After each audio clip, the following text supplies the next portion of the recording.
everyone, and welcome to Booked Solid. We are your host. I'm India. And I'm Soraya. And today we're going to be covering Thick by Tressie McMillan Cottom. And before we get into today's episode, we just want to drop a quick announcement. This will be our last episode of Season 2. We're going to go on another quick hiatus, but don't worry, we will be back soon with Season 3. More details about it can be found on our Instagram, which is in the link below at Booked Solid Podcast. Spoiler alert! Hey guys, just as a heads up, we will be revealing spoilers in this episode. If you haven't yet read the book or seen the show or film, this is a courteous reminder to proceed with caution. So, just jumping right in, I know before we started recording, we have a lot of thoughts on this book, but I guess I just want to start by asking you your initial thoughts.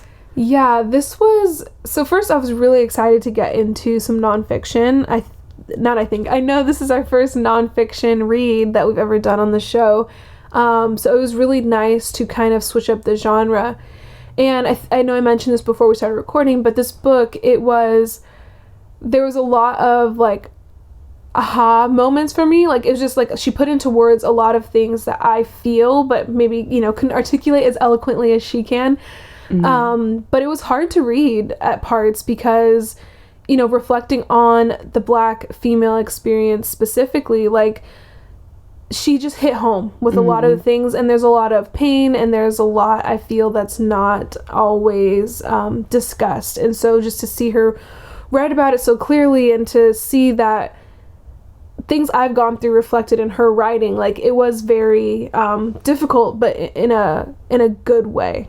Yeah, I definitely want to echo that. Like, it was validating. Mm-hmm, that's the word. Yeah, and she's just brilliant. Like, part of me is just reading it, trying to understand, and like just take what I can from it. And part of me was just in awe and like reverence of her writing, because like, and as we're going through these essays, I felt like some of the moments she was talking or writing in more of like a prose style, and there's like lots of imagery she's pulling from like her childhood and previous experiences. And I felt like I was there, and I felt like I saw myself in her situations when she's in college, and these like she's talking about like a organization that she joined in one essay, and yeah, I just felt like so present and so seen, I guess. Yeah, just definitely very seen. And then other times I felt like I was being like intellectually stimulated, or like, I felt like my brain was working overtime, maybe trying to like understand, but I still feel like I was able to understand the gist of what she was saying on some of those essays. And I felt like it was intellectually challenging. I guess that's what I'm trying to say. Definitely intellectually stimulating at parts. Like, this was one of the first books that, I think it's actually the first book that I own that wasn't for school that I annotated. And I was struggling with the idea of it while I was reading. So I was like, I don't know. I never write in my books. And then finally, like, as I was sitting here before we started recording, I just started going ham because I was like, you know what? I had so many thoughts while I was reading it that I was like, I have to kind of get them out somewhere. Yes. And I know we were talking about this a little bit before we started recording, but one thing I really love about this book is how she covers literally so much ground. Like, I feel like this book, there's so many talking points. There could literally be several episodes like from the essays in this book.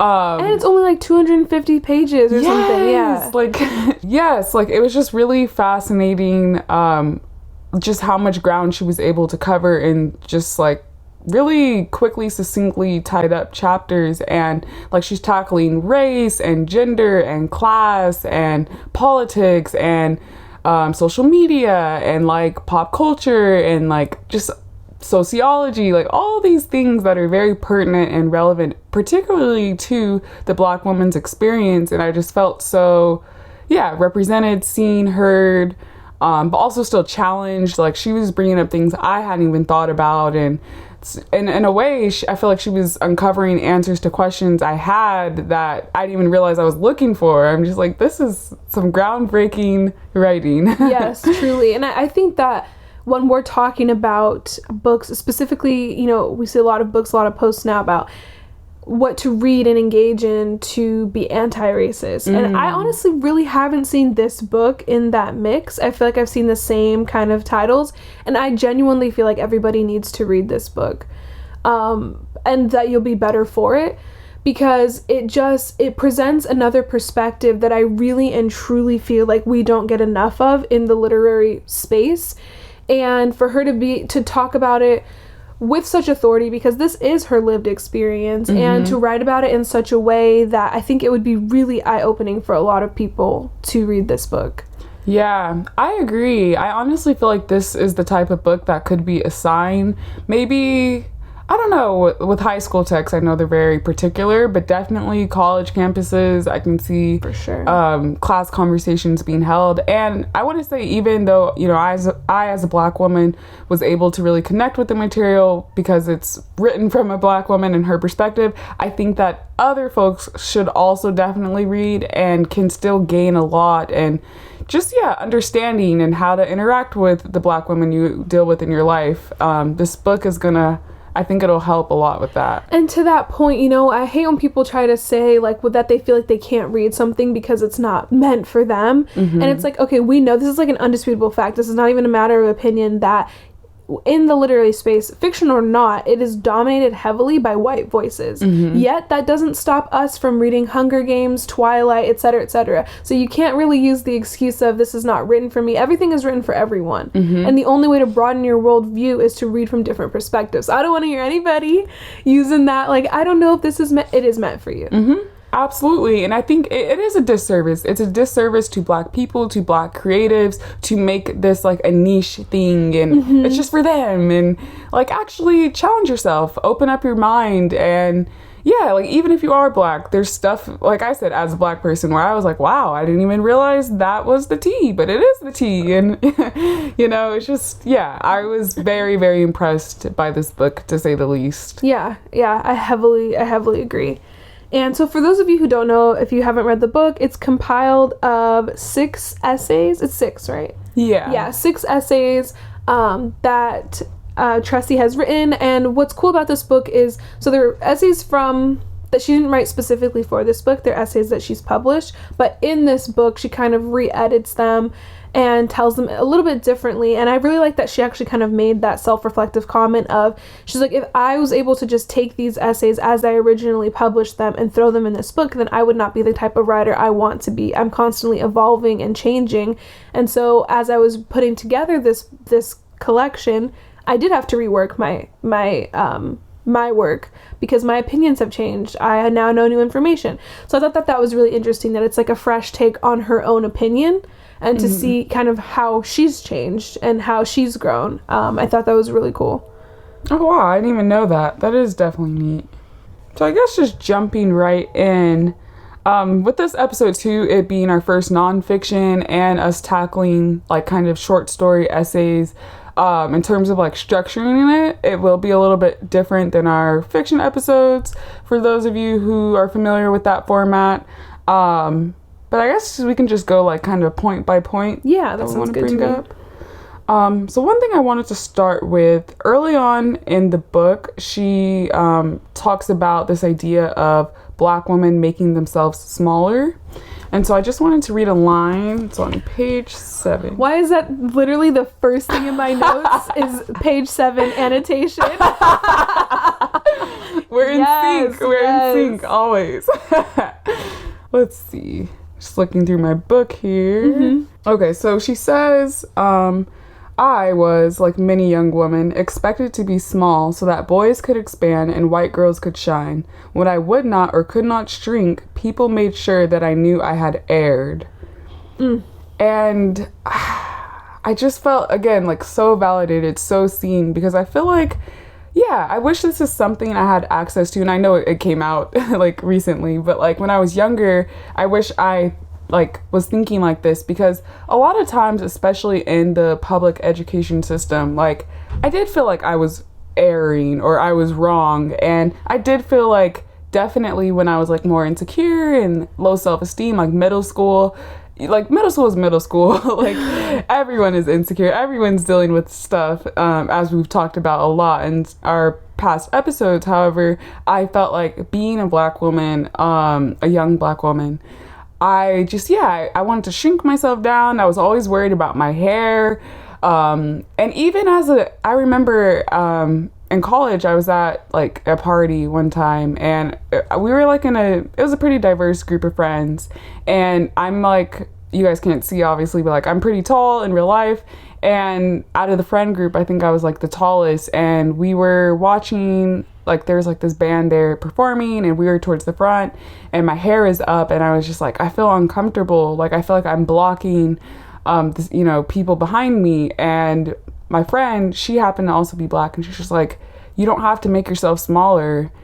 And like she just said it quickly in this loud, sweaty building. And I was just like, wow, like I still am dealing with this as an adult, because she's absolutely right. That's what I was trying to do. That's how I felt. And it's like, it's not my fault that my hair is big or that I'm tall. Like, why do I feel like I have to shrink myself to fit into these spaces? Yeah, like that's literally not fair. And so, just that was very fascinating to me. Yeah, and going even in that passage too, what I had underlined was the point of basically too, like you were saying, just like as a black woman, of feeling like you're never enough or correct, like no matter what you are or what you're doing. If you're loud, people are calling you ghetto. If you are if you like the finer things in life, you're bougie, or you're trying to be white or whatever, like you can never get just the right balance of everything everyone wants you to be. And there's that part where she says, thick where I should have been thin, more when I should have been less. A high school teacher nicknamed me Miss Personality, and it did not feel like a superlative. And I actually remember, like, when I was in kindergarten, my mom had a parent-teacher conference, and the teacher told her, like, oh, Sari's a pleasure, and I love having her in my class, and da-da-da, but have you ever noticed that she's kind of loud? And, like, I don't know, for some reason, like, reading that sentence made me think of that. And it was like, it's like, was I loud because I was loud and I was a kid? Or are you trying to insinuate something further? And, maybe I'm reading too much into it, but also maybe not. And then she also said, one of my first forays into publishing anything, an editor told me that I was too readable to be academic, too deep to be popular, too country black to be literary, and too naive to show the rigor of thinking and the complexity of my prose. And it's, again, just never enough, but always too much. And I feel like we can't win. Yeah. And, I'm glad I underlined that part as well. And it's really strange to me that, like you were saying, these types of words are always attributed specifically to black women, but they're always negative. I just feel like other non-black women are maybe given more grace when it comes to identifying them. Oh, she's really driven, or oh, she's type A. But when it comes to black women, like you're saying, oh, she's bougie, oh, she doesn't want to associate with other black people. Or it's just like, it's always some weird, and I know a lot of it's internalized misogyny and like people coming to terms with colonialism and assimilation after all these decades, and I understand that, but it's just like, it's still a disservice to black women, and it sets us back ultimately, because we have to have this like kind of wake up moment where we realize what's going on, where we realize, are we being over policed? And I'm glad you brought that up too. I think it's disturbing, and I know parent teacher conferences are necessary because like teachers got to check in with their kids, but I think sometimes, because I like, they were calling me, I think in the 3rd grade, my teacher told my parents my nickname was Giggle Box because I was always laughing. But it's just like, we're kids. Of course we're going to be talking. Of course we're going to be laughing. Of course, this is where you start learning like disciplinary stuff and how to like navigate being indoors versus outdoors. Indoor voice. But that is kind of disturbing. And then you're absolutely right to question that. Like, is this what you're saying to all the kids who are quote unquote talkative, or are you particularly, honing in on this because this kid is black? Yeah, I'm so glad. I want to talk about that a lot, because that's something that really bothers me. And you said something when you first started speaking that there's words that people use that they sound like they're supposed to be a compliment, but it's not. Like, and that goes into microaggressions. I had this teacher in college who kept telling me over and over and over and over how articulate she thought I was. And I'm like, that's not a compliment. Like, right. I need you to stop telling me that, please and thank you. And also to your point, like, as black women, we are not afforded the freedom and the luxury that non-black women are to be whoever you want to be. To be like, everything that we do, it feels like it's kind of people are trying to use it to reinforce their own stereotype or their own preconceived notion. People get the freedom to be loud or exuberant or quiet or this or that without being labeled and shoved into a box of like, oh, she's loud because she's black, or she's loud, she's this because she's that. And like, this is something that I just thought of while you were saying it. And I'm just going to be kind of blunt, but I was driving one day and there were this group of girls in like a convertible, and they were white girls singing Bodak Yellow by Cardi B. Love that for them, having the time of their lives. I like to get with my friends and be silly and do stuff like that too. However, we cannot ignore the fact that if that had been a group of black girls driving with the top down singing Bodak Yellow by Cardi B, it would probably be received differently from people than it was with this group of white girls. And I remember driving past them and thinking, I can't do that because I'm not going to get the same kind of treatment that they are for doing that. I might get harassed, somebody might say something. At the very least, someone's gonna just like use it to confirm some stereotype that they have about black women. And so that's what I'm talking about, is that we don't get the freedom to be whoever we want to be.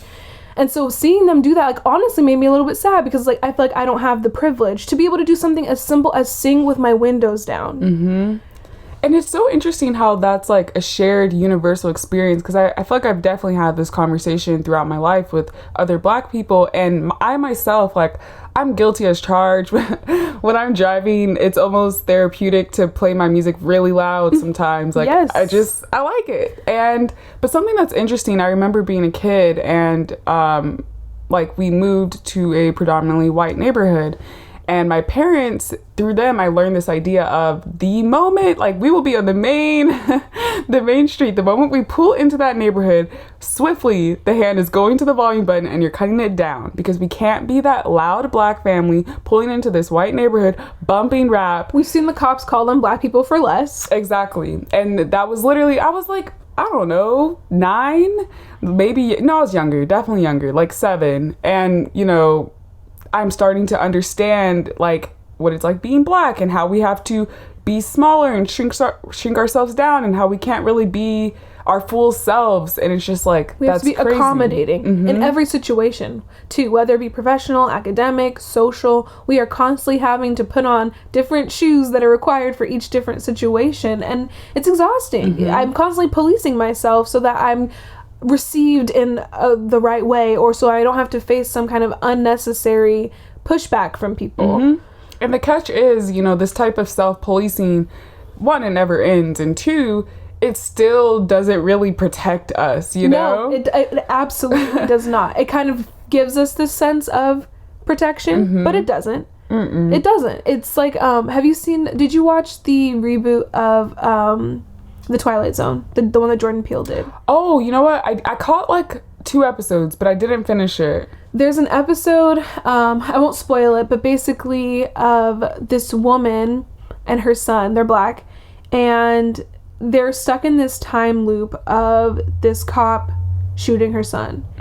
And it doesn't matter what she does. In one of the situations, she goes up and introduces him and says like, oh, you know, he's about to start college in the fall, he has X GPA, he does this, like, and that's not a spoiler, like the ending and stuff and all that, there's so much more that happens in the episode, but it's basically like proving that point. It doesn't matter what you do, people are going to see what they want to see, they're going to react how they want to react. And so that episode, it was painful to watch, but like he really hit that point well, in my opinion, of like, it doesn't matter, you know, how we police ourselves or what we try to do.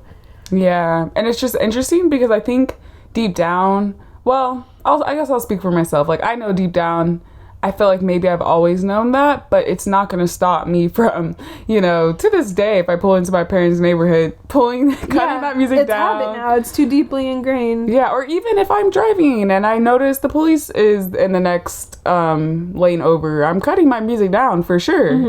There's no way I'm drawing unnecessary attention to myself. Also, my car is a fishbowl. You can very much tell that I'm a black person. And like, it's just something that's on my mind constantly, and it is exhausting, and it's not fair. And it's just like, yeah, it's very interesting how she brought that up, and it's interesting how these thoughts start so young, you know? Yeah, and that's part of too the conversation, the larger conversation about privilege. People hear privilege and they're like, well, I'm not rich, so I'm not benefiting from white privilege. But I'm like, the very fact that you can feel comfortable enough to listen to the loud music in your car, that's a privilege. That's what we're talking about. Obviously, it gets much more serious than that. Like, but at the base level, like, these are the other things I'm talking about, that you don't even realize that it's a privilege for you because you've never had to think about the potential consequences of doing something like that.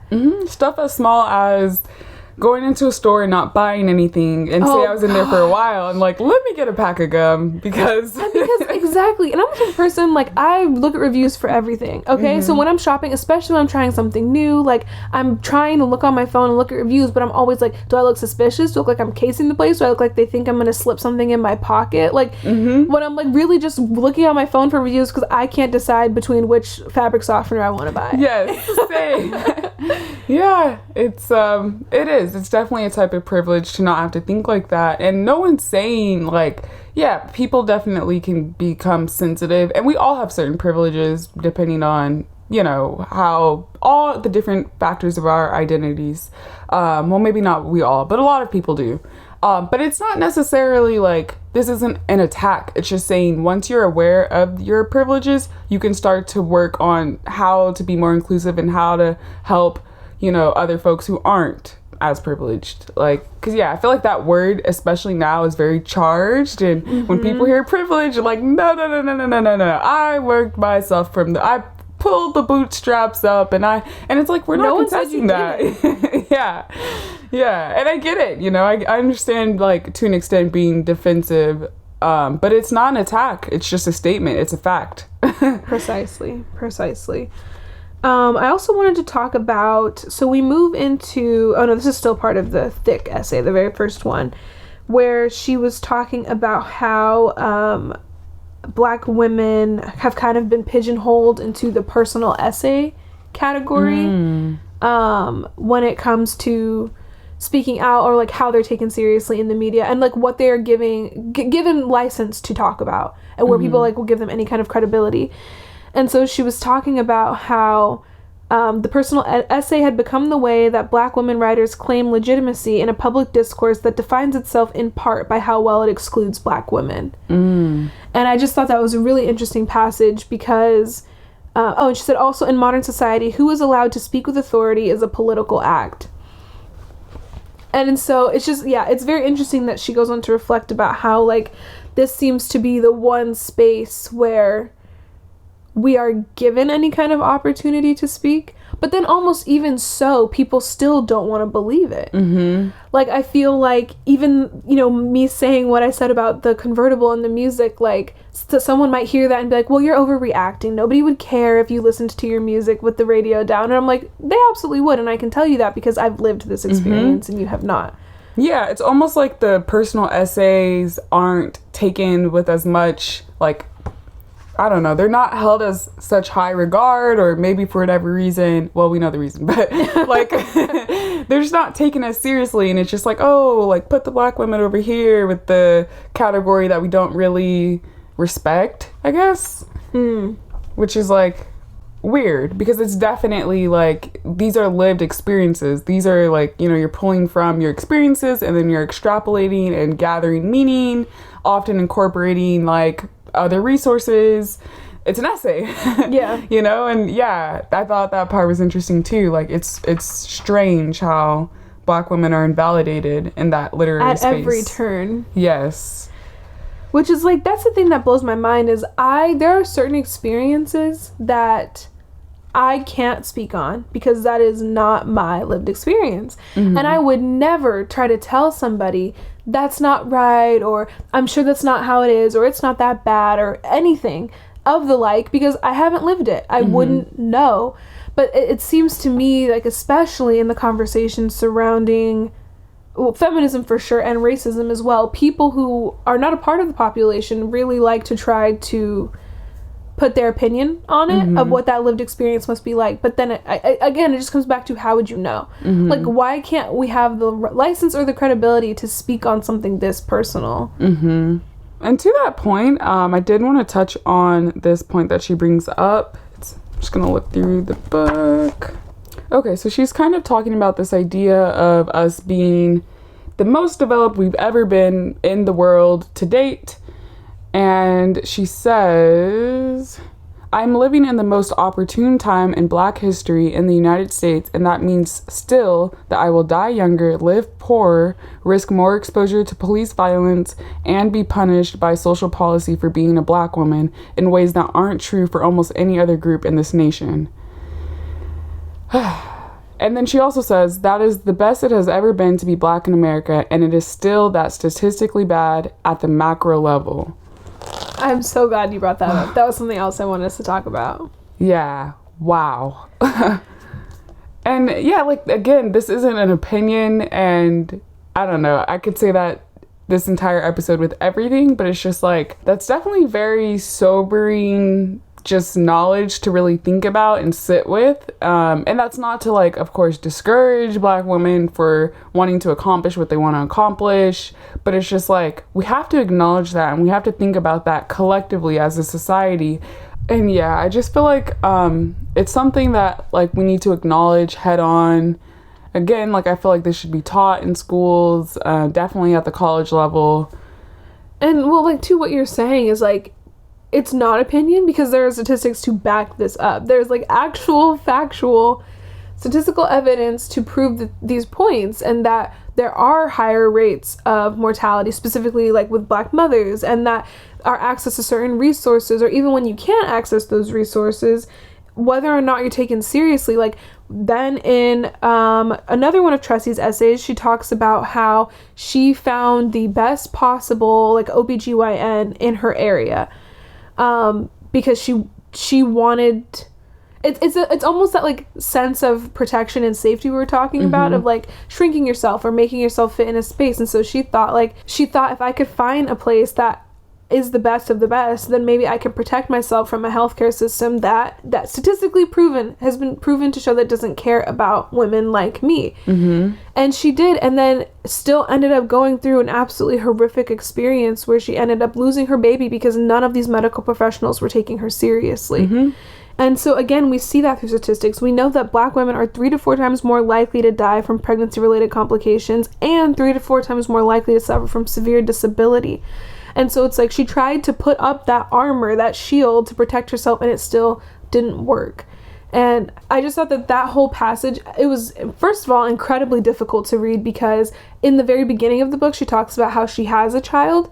And so I assumed that this was the child that she had birthed and who is healthy and alive. I didn't realize that she ends up losing this baby, and then her child she has now is from a later pregnancy. And that's something to me that has always been terrifying as a Black woman, of, like, not being taken seriously. And I have numerous examples. India and I were talking about this before we started recording, that, you know, I'm not going to get into on the show, of not being taken seriously in a healthcare setting. I've had doctors laugh at me in my face when I've expressed concerns. I've had them try to write it off as, oh, you know, it's just blank, when I know that it's not, because I know my body and I know what things normally feel like. And so it's very terrifying. That is something that I think about often, and it's sickening. Yeah. When I read that part, like, literally just gut-wrenching the way that I felt, and to know that this is the lived experience of so many Black women in this country, it's disgusting and it's inexcusable. And she also talks about this idea of a presumed incompetence. She calls it structural incompetence, and it's true. Like, I definitely in my own life have experienced, like, I feel like when I'm dealing with medical professionals that they think I'm stupid or lying or just something incorrect about my own how I'm feeling, and that then affects their diagnosis, which in many cases aren't even really diagnosed. I still don't know what's going on, or it's a misdiagnosis, and then I'm being treated for something that's not really the problem. It's just like, you're not worthy of getting their full level of attention, because they don't even think you know why you're here, or something like that, or like, they don't think that you really know what you're talking about.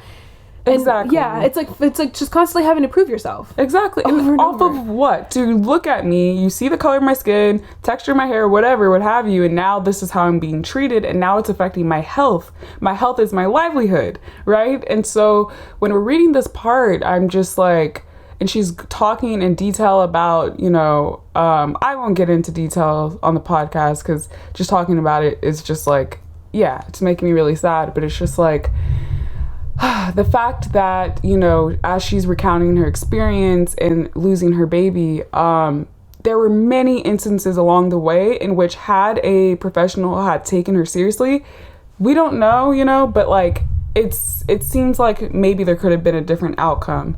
Like she was bleeding heavily. She did everything right. She went as soon as she felt the bleeding and the cramps. She told them over and over what was wrong with her. She went back in when it felt like it wasn't what they said it was. And then they made it seem like it was her fault that she lost the baby. Like, if you haven't read the book, there's a point where they're wheeling her out of the delivery room to go hold her now deceased baby. And the nurse tells her, by the way, there was nothing we could do because you didn't tell us you were in labor. She didn't know she was in labor. She told you guys, I'm having pain here and here. This is how long it's been going on. And you told her that it was, what did they say it was? Oh. A strained muscle or something. Yeah. Braxton Hicks, I don't know. But they didn't, she told them exactly what her symptoms were. They are the doctors. They did not deduce that it meant she was in labor. So how dare that nurse turn it around on her and tell her, you didn't tell us you were in labor, so there was nothing we could have done. And I think also that type of insensitive, like, she just lost her baby. Have some compassion. Yeah, like, that whole part was wildly disturbing too. Just also for the fact that, so something terrible has happened, right? Why are we trying to assign blame and to assign, like, that's not something you tell, like, a grieving mother, grieving parents, one, and two, have a little, like, maybe ownership. Like, so whether or not you believe it was quote unquote her fault, I think it's wildly inappropriate to say that. Like, and I feel like the fact that she was a black woman had to play in her saying that so nonchalantly. But it's also just like, yeah, like, I thought it was just weird that this nurse was trying to place blame on what happened. Like, at this point, it has happened. Yeah. So at this point, you just have to deal with what has happened. She talked about making, like, burial arrangements for the baby or just, yeah. And I thought that was just so upsetting. And the fact that I know that this is what's happening to black women every day, it's not right. It's not. And I get, like, as a medical professional, I don't know exactly what you can say in certain situations, because if you say sorry in a certain way, I think it opens you up to, like, personal liability. So someone can sue and be like, well, they said they didn't do a good enough job. Like, the doctor admitted it. Yeah. But we were not asking her to say that. She could have said, I'm so sorry that this happened. Period. There's a way to be a compassionate human, or, like, just anything other than, by the way, there was nothing else we could do because something you did. Because I'm sure she's already going to live with this guilt. Oh, yeah. Of, like, maybe I should have gone to a different hospital. What if I had come back sooner? I should have pushed the issue. But you trust these people who are trained to take care of you. That's not her fault. And listen to you. That is not her fault. Yeah. And there's no universe that anyone could convince me that that was her fault. So something else that I did want to talk about, she does a really amazing job at tackling something that has bothered me a lot, especially as I've gotten older. And it's like this way that we blame and attack and critique and criticize as a society the financial decisions of poor and working class people. And so she says at this part, much like we interrogate what a woman was wearing when she was raped, we look for ways to assign personal responsibility for structural injustices to bodies we collectively do not value. If you are poor, why do you spend money on useless status symbols like handbags and belts and clothes and shoes and televisions and cars? One thing I've learned is that one person's illogical belief is another person's survival skill, and nothing is more logical than trying to survive. I loved that segment. Like, it's also so disturbing how, for example, over the summer, as many of you may know, with the pandemic going on, there was a period in which the government was assigning an additional $600 weekly to those who were assigned unemployment. And this outraged a lot of people because a lot of people found themselves making more money than they were making when they were working. And it opened up the door for them to live an actual living wage and to make decisions that they may not have been able to make previously. And I'm not going to get into all the the nitty gritty of what that means, but I will say something that disturbed me that I saw, like, I think it was on Twitter, or just like, somewhere on social media, people were like, you're going to use this money to go out and buy crab legs and, like, why do people think that just because you are, poor or working class or, living check to check, that you can't have nice things? that is so evil and weird to me. I hate that. And I love that she highlights that. And it's also just like, there's a lot of reasons why people do what they do. We can't acknowledge, we can't pretend like how you present yourself, how you carry yourself doesn't dictate and determine all kinds of things about your life. That's literally the difference between having a job and not having a job, what you wear to an interview. And she talks about that. And I'm just very impassioned about this. This topic gets me absolutely irate, okay? Incensed. Because I don't care who you are, what you do, your income. I don't care anything about you. It never, ever gives you the right to pass judgment on what other people are choosing to spend their money on. If I see them go buy whatever it may be, a new pair of shoes, and then the next week they're telling me like, oh dang, like I'm having money problems, I'm not gonna be like, well, why'd you buy this pair of shoes? I don't know their life. I don't know what they're doing. That's their business. And you were just never in someone's circumstances to know like specifically what's going on and what led them to do that. And it's just also none of your damn business, if we're being frank. And this reminds me of, I was on Facebook once. Back when I would torture myself in that way. But I was on and I saw someone I used to know talking about how they used to work in a grocery store and they were all upset because they saw a woman come through the checkout line with a pack of steaks and she used a food stamp card to buy them. And this person's going off talking about that card food stamps are meant to be used for the essentials, not for you to be buying a T-bone steak, blah, blah, blah, blah, blah, all this stuff. Who are you to judge this person on what they're spending their money on? It is none of your business. And it made me so angry because it's like, what, you deem yourself above them, but because you deem that they got this for free, quotes around free, then they can't spend it on whatever they want. What do you want them to go buy? What would please you? What would be okay with you for them to use that on? And like, also what bothers me is my point of, you never know. So what if they are struggling financially, and what if it is that person's child's birthday and she can't buy her anything, but she can make her a nice meal? You just don't know. And even if that's not the reason she was buying the steaks, it's again not your business. But it's just like, you just don't know. And so for you to feel so angered by this that you had to go on Facebook and write an entire rant about what someone's choosing to buy to eat, like, there's already restrictions on food stamps. You can't buy alcohol, you can't buy like certain things like that. It was literally just a steak. It just, I to this day, this was like 7 years ago, I kid you not, but it still bothers me because people really walk around with this sense of like superiority. Absolutely. Basically. I feel like people lose their mind when there's even a glimpse or a hint at the playing field being level when it comes to classes. And it's definitely because a lot of times Tressie McMillan Cottom critiques capitalism in a very complex way that I wish that I had the brain power to really get into that. But I will say something that I've noticed too is just like when it comes to the power dynamics, I think a lot of this attack on lower classes, quote unquote, buying these lavish things is because they know that it almost jeopardizes their status. Yep, I was gonna say the system, it won't exist if everybody's on the same playing field. For the system itself to exist and thrive, there has to be class discrepancies. Even if it's buying steak. Are you kidding? They gotta eat. They gotta eat. Maybe they like steak. Like, who cares? I don't understand. What was she supposed to be buying? Porridge? Yeah. Like, would that please you? Would that be okay? Yeah, like, it's so disturbing. And I have to say, speaking on my own life here a little bit, like, yeah, as someone who's just dealt with things, it's not, and we talked about this actually in the Such a Fun Age episode.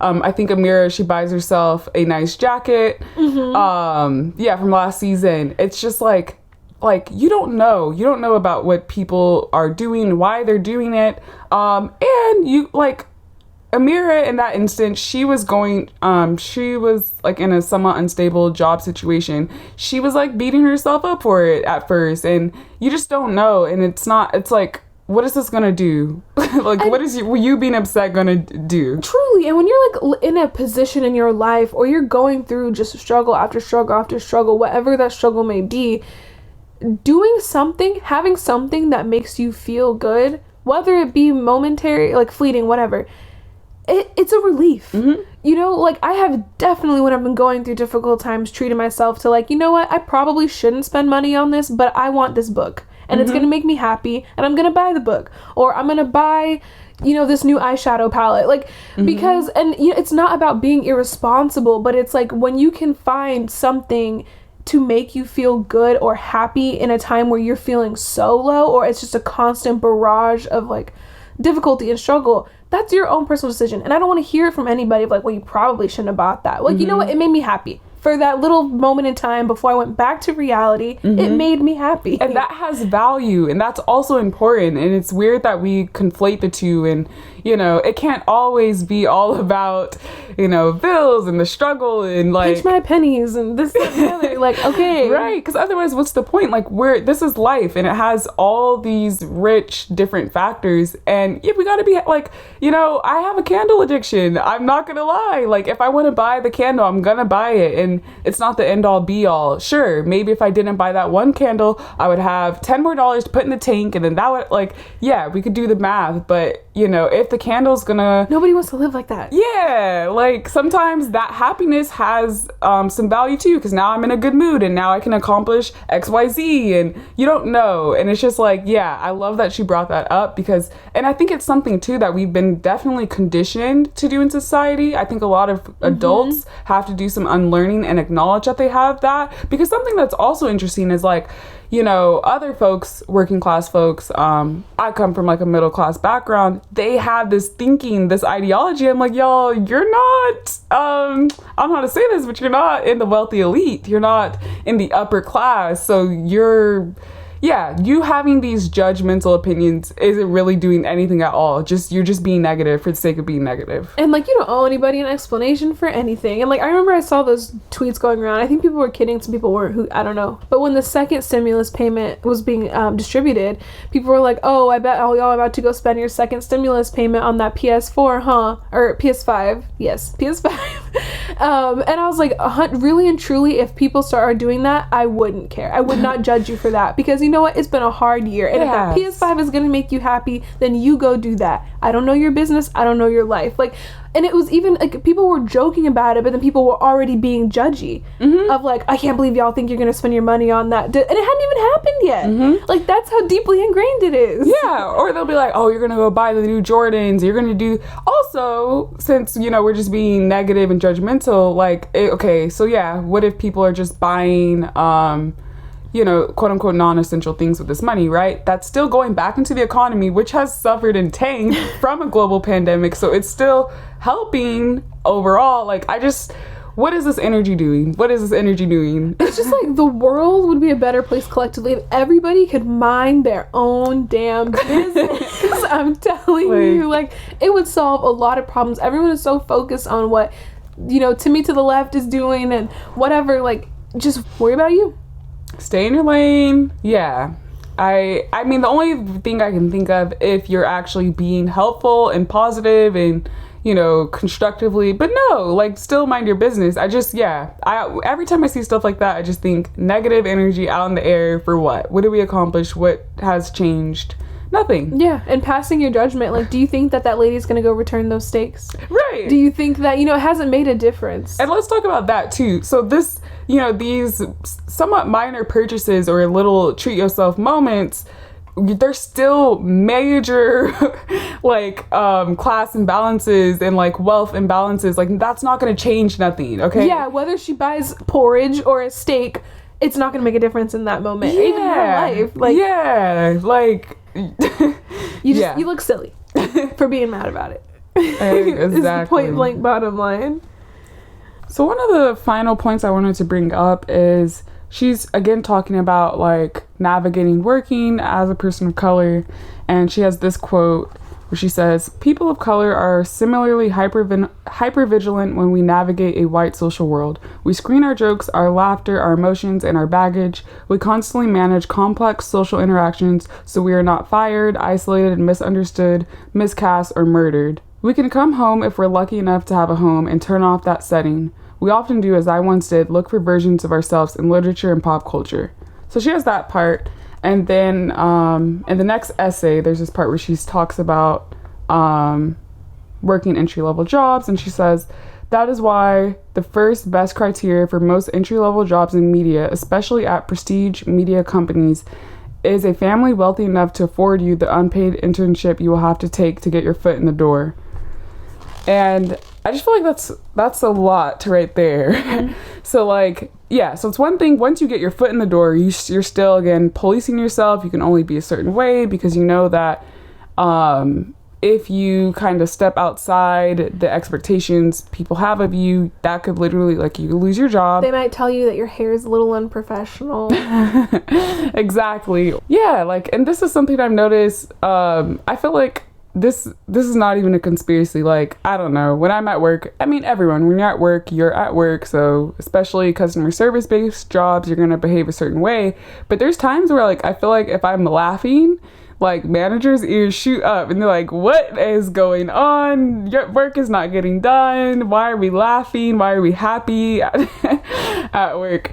But anyway, that point of the unpaid internships, I think that's really fascinating because there is definitely, like, you know, especially I as myself, as I'm trying to, like, enter my ideal career, there's a certain, like, privilege I've noticed with my peers in which, like, I need a paying job so that I can pay my bills right now. And I don't have the luxury of settling for a job that will help my career, but won't pay my bills. And that's what we talk about when people say, like, these are systemic barriers, because a lot of entry-level positions want you to have some kind of internship.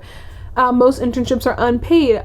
Statistically, people of color cannot afford literally to take an unpaid internship, so it's keeping us out of that space because we don't have that luxury. Mm-hmm. And so, I mean, I've seen a lot of discourse about this online, and thankfully there seems to be a movement of people kind of demanding that unpaid internships end, because it's also incredibly unethical that you want me to work here, you know, 20 hours a week, maybe more, for free for experience. Honey, I got my experience at school, so right, what was the degree for? What's my degree for? Exactly. So you're going to pay me for this work, because I feel like too, a lot of times internship positions are very kind of administrative, or like you're wearing a lot of different hats in internships, and it's like, you know fully well, if this was an entry-level role, which you're doing work that's of that caliber, you would be getting paid. Right. So let's call it what it is. And so, yeah, I'm glad that there seems to be kind of an awareness about that finally, but it reminds me of this post I saw on LinkedIn recently that made me really mad. First of all, I think LinkedIn is super toxic.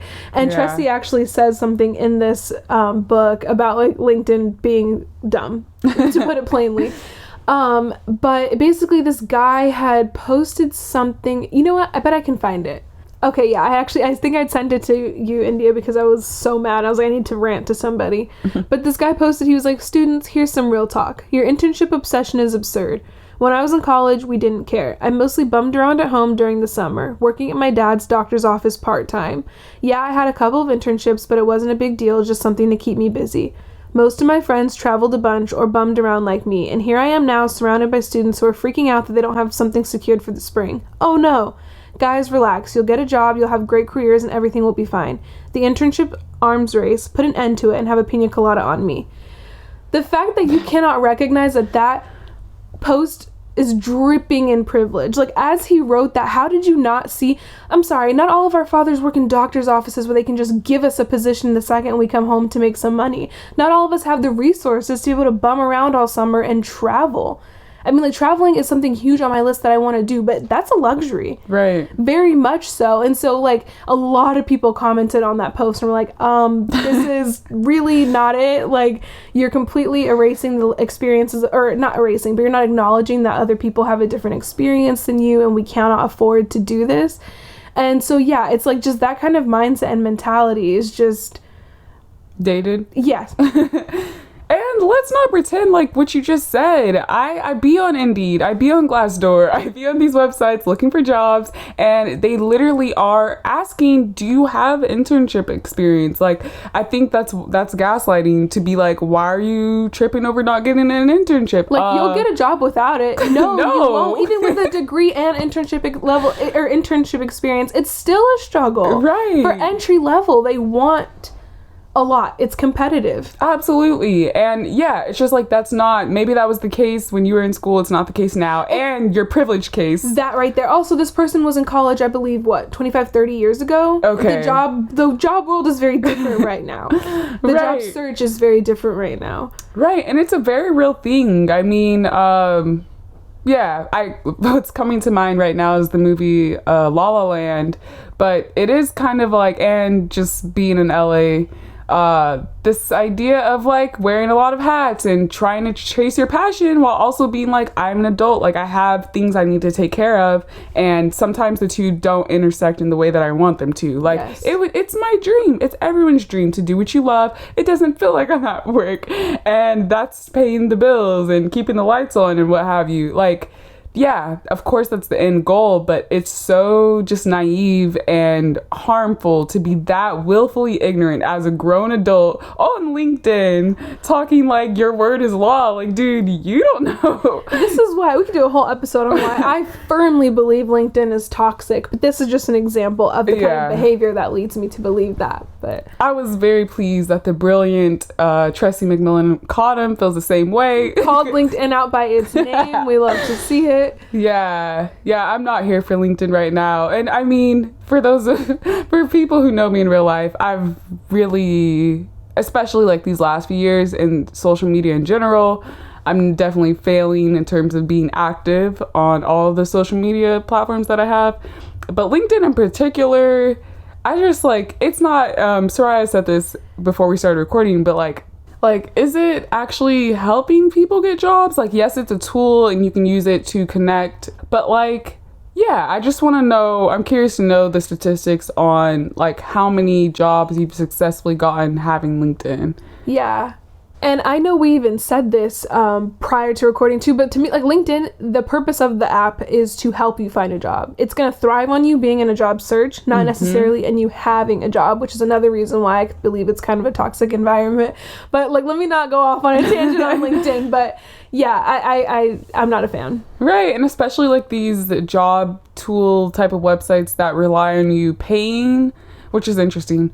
But yeah, like I'm looking for a job. You think I can afford, what is it, $20 or something for LinkedIn Premium? Right, like, so you think I have the disposable income to just do this? Like, they're profiting off of you being in the job hunt. Like, they need you to be looking for a job so that they can stay in business. And Premium doesn't even give you $20 worth of benefits, okay? You get your in-mail credits. No one ever replies when I in-mail them anyway. And it can tell you, I think, what does it tell you? Like, how good you look for the job or something like that. Like they use insights to see, like, compared to other applicants, how well you qualify. That doesn't help me. Does it tell you like who's also, I hate that the 9 profile views. I don't need to know. And people view it in private mode and they're like, oh, sign up with Premium, and then when I've done the free trial, people can still view you in a mode where you can't see who it is even if you have Premium. Okay, so I'm like, you're trying it and it's not working today.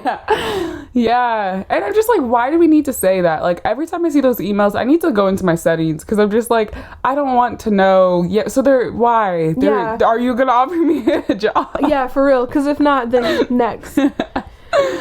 But yes, I know we're already at about 57 minutes here, and I don't want to do a disservice to this book because there's so much to talk about. I feel like we could do an episode on each essay in it, but I highly recommend that you guys read it for yourselves, because there's like, I mean, we can tell you about it till we're blue in the face, but there's also just something that comes from reading it, and I highly recommend it. And I'm actually really glad we chose this as our first nonfiction. Same. I really hope you guys enjoyed our final episode. It has been just such an amazing opportunity. I love recording these episodes and expanding my mind and thinking about things critically. And I want to echo what you just said, Soraya. Like, as our first nonfiction, I really feel like this was it. Like, I want to go back and reread and revisit this material again at some point in the future. I really enjoyed this book, and I would definitely recommend it to anyone, not just Black women, but like literally everyone. Yes, anyone and everyone. And we appreciate your guys' patience for season 2. I know after The Undoing, our schedule kind of got a little derailed, but we're getting back on track, and we're really excited to come back for season 3. We already have some fun ones planned, so stay tuned. Thank you guys so much for hanging out with us today. If you like what you heard and want to stay in the loop, be sure to follow our Instagram and like our Facebook at Book Solid Podcast. You can also check out our Discord server where you can leave suggestions, engage in discussions, and take a deeper dive into our episodes. We'll have the links to all of our social media accounts in our episode show notes.